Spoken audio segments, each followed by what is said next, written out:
मैं राजेश कुमार राय, आपका टीचर। तो ये हमारा पहला क्लास है। ये 5वीं कक्षा के लिए हिंदी की पाठ्य पुस्तक है और आज हमारा पहला क्लास है। तो आइए सबसे पहले देखते हैं कि इस पुस्तक में क्या क्या पाठ हैं। ये देखिए, ये सारे पाठ हैं जो कि इस पुस्तक में हमें 1 साल के दौरान पढ़ना है। ठीक है, 18 पाठ हैं जिसमें से कुछ एडिशनल यानी कि अतिरिक्त पाठ भी हैं। इनको भी हमें साथ साथ में पढ़ेंगे। तो शुरुआत हम करेंगे राख की रस्सी से। ठीक है, ये हमारा पहला पाठ है। पाठ 1, राख की रस्सी। पाठ शुरू करने से पहले मैं एक बात बता रहा हूँ। जब भी हम कोई भी हिंदी का पाठ पढ़ते हैं तो उसे कहानी की तरह सिर्फ इंटरटेनमेंट के लिए नहीं सुनना है। ठीक है बच्चों, हमें क्या करना है कि किस शब्द को मैं किस तरीके से पढ़ता हूँ, यानी कि उसका उच्चारण, प्रोनाउंसिएशन कैसे करता हूँ, वो ध्यान से देखिए आप। ठीक है, इसके बाद हर चैप्टर, हर पाठ के साथ हमें कुछ एक लेसन मिलता है, एक सीख मिलती है, वो भी हमें ध्यान देना है। इसके साथ साथ हमें रीडिंग का प्रैक्टिस का भी आदत डालना है। जैसे कि मैं इसको पढ़ा रहा हूँ आपको, तो साथ साथ में आपको बार बार इस वीडियो के ऑडियो को बंद करके बार बार खुद से पढ़ने की कोशिश करनी है। इससे आपका रीडिंग का प्रैक्टिस होगा, यानी कि पढ़ने का अभ्यास होगा। ठीक है, और इसके अलावा कठिन प्रश्न, माफ़ कीजिएगा, कठिन शब्द, जो भी कठिन शब्द है उसका क्या मतलब है, क्या अर्थ है, वो भी हम समझेंगे। तो सारे चीज़ों पे ध्यान देना है। ठीक है, तो आइए हम लोग पाठ शुरू करते हैं। लोनपो गार तिब्बत के 32वें राजा सोनगवसेन गाम्पो के मंत्री थे। वे अपनी चालाकी और हाजिर जवाबी के लिए दूर दूर तक मशहूर थे। ठीक है, मशहूर मतलब फेमस। हाजिर जवाबी का मतलब क्या होता है? जो कुछ भी पूछो और उसी वक्त जवाब दे देता है, उसे हाजिर जवाब कहते हैं। ठीक है, चालाकी मतलब, चालाक तो आप समझते हो, होशियार, है ना। कोई उनके सामने टिकता ना था, उनके सामने कोई नहीं टिक पाता था, इतने वो तेज थे, इतने होशियार थे, इतने बुद्धिमान थे। चैन से जिंदगी चल रही थी, मगर जब से उनका बेटा बड़ा हुआ था उनके लिए चिंता का विषय बना हुआ था। उनकी जो जिंदगी जो थी आराम से चल रही थी, लेकिन धीरे धीरे करके उनका बेटा बड़ा हो गया था, और जैसे ही बेटा बड़ा हुआ उनको चिंता सताने लगी। कारण यह था कि वह बहुत भोला था। क्या कारण था? उनका बेटा बहुत भोला था। जब मान लो कि घर में बच्चे होते हैं, बहुत भोले होते हैं, तो माँ बाप को थोड़ी सी चिंता हो जाती है कि मेरे बच्चे का भविष्य क्या होगा। तो वही बात यहाँ भी है। होशियारी उसे छूकर भी नहीं गई थी। इसका मतलब क्या है कि उसके अंदर बिल्कुल भी समझदारी नहीं थी। ठीक है, लोनपो गार ने सोचा, मेरा बेटा बहुत सीधा साधा है, मेरे बाद इसका काम कैसे चलेगा। उन्होंने क्या सोचा कि मेरा बेटा जो है बहुत सीधा साधा है, मेरे बाद इसका कैसे काम चलेगा, क्योंकि दुनिया में सीधे साधे लोगों का तो गुजारा ही नहीं है, हमें थोड़ी बहुत समझदारी रखनी पड़ती है। एक दिन लोनपो गार ने अपने बेटे को 100 भेड़ें देते हुए कहा, तुम इन्हें लेकर शहर जाओ।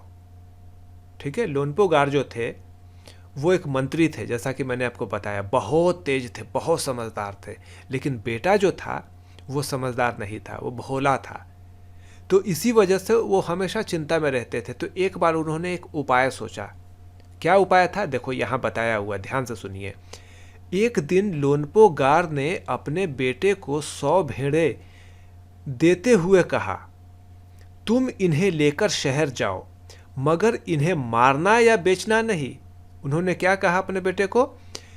100 भेड़ें, 100 मतलब 100, भेड़ें मतलब शिप, देते हुए कहा कि तुम शहर में जाओ, टाउन में जाओ, और इन भेड़ों को बेचना नहीं है और इनको मारना भी नहीं है जान से। ठीक है, इन्हें वापस लाना 100 जौ के बोरों के साथ। इसका क्या मतलब है कि जब तुम आओगे तो तुम्हारे साथ 100 भेड़ें तो होने ही चाहिए वापस, लेकिन इसके साथ साथ तुम्हें 100 बोरे में जौ लेके आना। जौ मतलब बार्ली। ठीक है, वरना मैं तुम्हें घर में नहीं घुसने दूंगा। जौ एक अनाज होता है जिसे अंग्रेजी में बार्ली कहते हैं, ठीक है। तो क्या कहा उन्होंने, वरना मैं तुम्हें घर में नहीं घुसने दूंगा, ठीक है।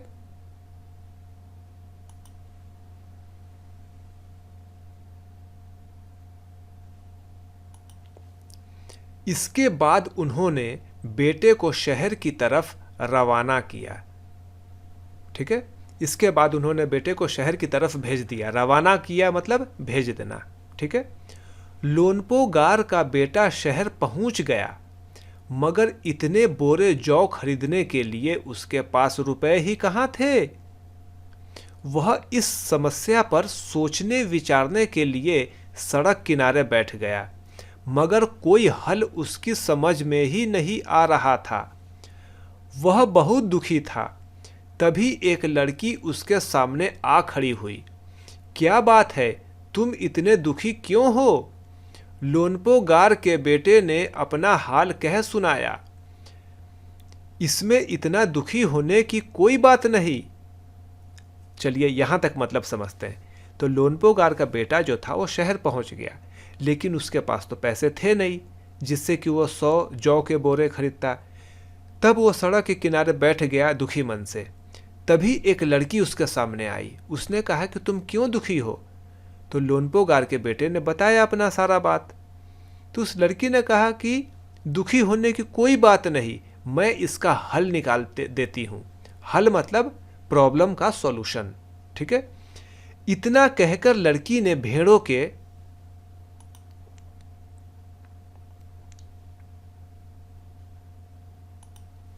बाल उतारे और उन्हें बाजार में बेच दिया। जो रुपए मिले उनसे जौ के 100 बोरे खरीद कर उसे घर वापस भेज दिया। उस लड़की ने क्या समझदारी दिखाया? लड़की ने क्या किया कि उन भेड़ के बालों को निकाला। भेड़ जो होता है ना शेप, उसके ऊपर बाल होता है, तो बालों को निकाला और उस बाल से तो कपड़े बनते हैं, ऊन की चीज़ें बनती है, तो उनको निकाल करके बाजार में बेच दिया। बेचने के बाद जो पैसे मिले उससे 100 जौ के बोरे खरीद करके भेड़ों के ऊपर लाद दिया और उनके बेटे को कहा कि अब इसे ले करके जाओ और अपने पिताजी को दे देना, यानी कि तुम्हें पैसे भी खर्च नहीं करने पड़े, तुम्हारा शिप यानी कि भेड़ भी नहीं मरा, उन्हें तुमने मारा भी नहीं, बेचा भी नहीं, और तुम्हारे पास 100 जौ के बोरे भी आ गए। तो आपके पिताजी ने जो कहा था वो बिल्कुल वही हुआ। अब आप घर में जा सकते हो पिताजी के पास। लोनपो गार के बेटे को लगा कि उसके पिता बहुत खुश होंगे, मगर उसकी आप बीती पर उन्होंने ध्यान नहीं दिया। वे उठकर कमरे से बाहर चले गए। लोनपो गार के बेटा घर पहुंचा और अपने पिताजी को ये बातें बताई, लेकिन पिताजी खुश नहीं हुए। क्यों खुश नहीं हुए? क्योंकि वो चाहते थे कि बेटा अपना दिमाग लगाए, लेकिन बेटा ने अपना दिमाग नहीं लगाया था, उस लड़की के बोलने पे उसने किया था, ठीक है। तो लोनपो गार ये तो समझ गए कि लड़की बहुत समझदार है, लेकिन चाहते थे कि मेरा बेटा समझदार बने, ठीक है। दूसरे दिन उन्होंने अपने बेटे को बुलाकर कहा, पिछली बार भेड़ों के बाल उतारकर बेचना मुझे जरा भी पसंद नहीं आया। अब तुम दोबारा उन्हीं भेड़ों को लेकर जाओ, उनके साथ जौ के 100 बोरे लेकर ही लौटना। ध्यान से सुनो। फिर से कहा कि एक बार तो तुमने भेड़ों के बाल को बेच दिया था, ये मुझे पसंद नहीं आया। अब तुम इसी भेड़ को लेकर के जाओ, ये पूरे 100 भेड़ को लेकर के फिर बाजार जाना है, शहर में जाना है, और जब वापस आओगे तो ना तो भेड़ को बेचना है ना भेड़ को मारना है, लेकिन फिर से उनके साथ जौ के 100 बोरे लेकर ही लौटना। जौ मतलब अनाज होता है जो मैंने आपको बताया था, तो 100 बोरे लेकर ही लौटना। चलिए तो आगे देखते हैं। एक बार फिर निराश लोनपो गार का बेटा शहर में उसी जगह जा बैठा। न जाने क्यों उसे यकीन था कि वह लड़की उसकी मदद के लिए जरूर आएगी, और हुआ भी कुछ ऐसा ही। वह लड़की आई, उससे उसने अपनी मुश्किल कह सुनाई। अब तो बिना जौ के 100 बोरों के मेरे पिता मुझे घर में नहीं घुसने देंगे। बच्चों एक बात है, जो चीज़ मैं पढ़ रहा हूँ, पढ़ने के साथ साथ पेंसिल से आपको दिखा भी रहा हूँ। इससे आप बाद में बार बार इस वीडियो को चला करके देखिए और बाद में इसके ऑडियो को बंद करके आप खुद से रीडिंग का प्रैक्टिस कर सकते हैं। इसीलिए मैं पेंसिल से एक एक चीज़ को दिखा रहा हूँ, एक एक शब्द को दिखा रहा हूँ, ठीक है, ताकि आपको समझ में आ जाए कि किस शब्द का उच्चारण यानी कि प्रोनाउंसिएशन कैसे करेंगे, ठीक है। तो हम क्या बात कर रहे थे, लड़के ने लड़की को सारी बात बताई, ठीक है। अब तो बिना जौ के 100 बोरों के मेरे पिता मुझे घर में नहीं घुसने देंगे, लड़के ने बताया लड़की को। लड़की सोचकर बोली, एक तरीका है। उसने भेड़ों के सींग काट लिए, उन्हें बेचकर जो रुपए मिले उनसे 100 बोरे जौ खरीदे। बोरे लोनपोगार के बेटे को सौंपकर लड़की ने उसे घर भेज दिया। समझ में आया? अब लड़की ने क्या किया कि पैसे तो थे नहीं, तो भेड़ों के सींग काट लिए। सींग का बाजार में अच्छा खासा दाम मिलता है, उससे कुछ चीज़ें बनती है, तो सींग काट लिया और उसे बाजार में बेच दिया। बेचने के बाद जो पैसे मिले उससे 100 जौ के बोरे खरीदे और उसके साथ उस लड़के को घर भेज दिया। भेड़े और जौ के बोरे पिता के हवाले करते हुए लोनपोगार का बेटा खुश था। उसने विजयी भाव से सारी कहानी कह सुनाई। विजयी भाव मतलब एक विक्ट्री का फीलिंग होता है। विजयी मतलब जीतना। लड़के को लगा कि मैं जीत गया हूँ, ठीक है, उसको जीतने का एक फीलिंग आ रहा था। समझ में आ रहा हो? विक्ट्री का फीलिंग आ रहा था, जीतने का, ठीक है। तो उस भाव से सारी कहानी कह सुनाई। सुनकर लोनपोगार बोले, उस लड़की से कहो कि हमें 9 हाथ लंबी राख की रस्सी बना कर दे। अब लोनपोगार ने अपने बेटे को बोला, मतलब लोनपोगार ने सोचा कि भाई लड़की तो बहुत समझदार है भाई, मेरे बेटे को बताता हूं तो इसे बात समझ में नहीं आती है, लेकिन इसके हर समस्या का समाधान यानी कि हर प्रॉब्लम का सॉल्यूशन लड़की ढूंढ देती है। तो उन्होंने सोचा कि क्यों न लड़की के बुद्धिमानी का परीक्षा लिया जाए, मतलब कितनी इंटेलिजेंट है देखते हैं।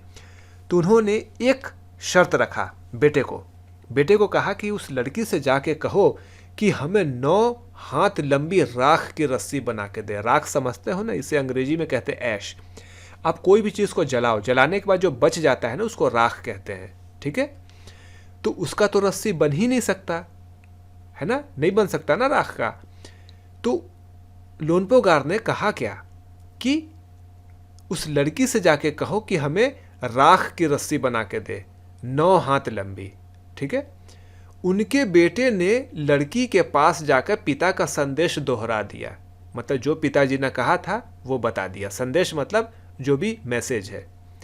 लड़की ने एक शर्त रखी, मैं रस्सी बना तो दूंगी मगर तुम्हारे पिता को वह गले में पहननी होगी। लोनपोगार ने सोचा ऐसी रस्सी बनाना ही असंभव है, इसलिए लड़की की शर्त मंजूर कर ली, ठीक है। लड़की ने क्या कहा कि ठीक है मैं बना दूंगी, लेकिन आपके पिताजी को जाके बताओ कि वो उसे गले में पहनेंगे। तो लोनपोगार ने सोचा कि ये तो इम्पॉसिबल है, असंभव मतलब इम्पॉसिबल है, राख का रस्सी तो बन ही नहीं सकता है। इसीलिए उन्होंने वो शर्त मंजूर कर लिया। शर्त का मतलब बैट, अंग्रेजी भाषा में से बैट कहते हैं, मतलब शर्त, ठीक है।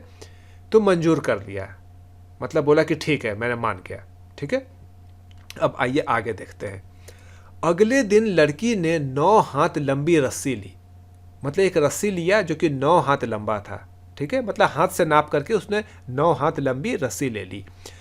उसे पत्थर के सील पर रखा, मतलब पत्थर के ऊपर रखा।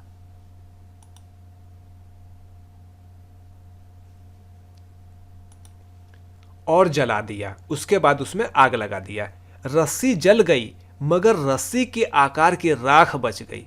रस्सी तो पूरा जल गया, ठीक है, लेकिन रस्सी के आकार की राख बच गई, ठीक है, राख बच गया। क्योंकि यदि आप रस्सी लेते हो उसमें आग लगा देते हो तो आग से पूरा जल तो जाएगा लेकिन राख बच जाता है, ठीक है। इसे वह सील समेत लोनपोगार के पास ले गई। उसने क्या किया, सील मतलब जो पत्थर का जो टुकड़ा जो था उस पे रस्सी रखा था जला हुआ, उसको लेके ही वो लोनपोगार के पास ले गई और उसे पहनने के लिए कहा। लोनपोगार रस्सी देखकर चकित रह गए। वे जानते थे कि राख की रस्सी को गले में पहनना तो दूर, उठाना भी मुश्किल है। राख की रस्सी को क्या बच्चों आप उठा सकते हो, छू सकते हो? नहीं, छूते ही वो तो टूट जाएगा, हाथ लगाते ही वो टूट जाएगी। लड़की की समझदारी के सामने उनकी अपनी चालाकी धरी रह गई। लोनपोगार जो थे बहुत समझदार थे, बहुत बुद्धिमान थे, लेकिन लड़की उनसे भी ज्यादा बुद्धिमान निकली। ठीक है, तो लड़की की समझदारी के सामने उनकी अपनी चालाकी धरी रह गई। धरी रह गई मतलब उनकी चालाकी चालाकी रह गई, मतलब धरी रह गई। धरी रह गई का मतलब होता है कि उनकी चालाकी कम कम पड़ गई लड़की के सामने। ठीक है, बिना वक्त गंवाए लोनपोगार ने अपने बेटे की शादी का प्रस्ताव लड़की के सामने रख दिया। लोनपोगार ने सोचा कि ये लड़की तो बहुत समझदार है, इतनी अच्छी लड़की तो मुझे मिलेगी ही नहीं। तो उन्होंने क्या किया कि ज़्यादा समय वेस्ट नहीं किया। वक्त गवाए मतलब बिना वक्त गवाए, मतलब समय को जो वेस्ट होता है ना, वो नहीं किया। और लोनपोगार ने उस लड़की के सामने अपने बेटे का शादी का प्रस्ताव रखा। मतलब ये कहा कि तुम मेरे बेटे से शादी कर दो। ठीक है, उसको प्रस्ताव मतलब प्रपोजल रखा और लड़की ने हाँ कह दिया। उसके बाद धूमधाम से उन दोनों की शादी हो गई। क्या हो गई? दोनों की शादी हो गई। तो इस तरीके से बच्चों ये पाठ हमारा यहीं पे समाप्त हुआ। अब एक तो हमने कहानी भी सुना और दूसरा है कि किस शब्द को किस तरीके से उच्चारण करना है ये भी हमने देखा। इससे कई बार आप सुनिए, वीडियो को बार बार प्ले करके सुनिए और ऑडियो बंद करके रीडिंग करने का प्रैक्टिस भी कीजिए। किस शब्द का मैंने क्या अर्थ बताया है उसे भी ध्यान में रखिए। और अंत में आते हैं कि इस पाठ से हमें क्या शिक्षा मिली। इस पाठ से हमें यह शिक्षा मिली कि बुद्धि सबसे बड़ी शक्ति है, बुद्धि ही बल है। ठीक है, तो आज के लिए बस इतना ही।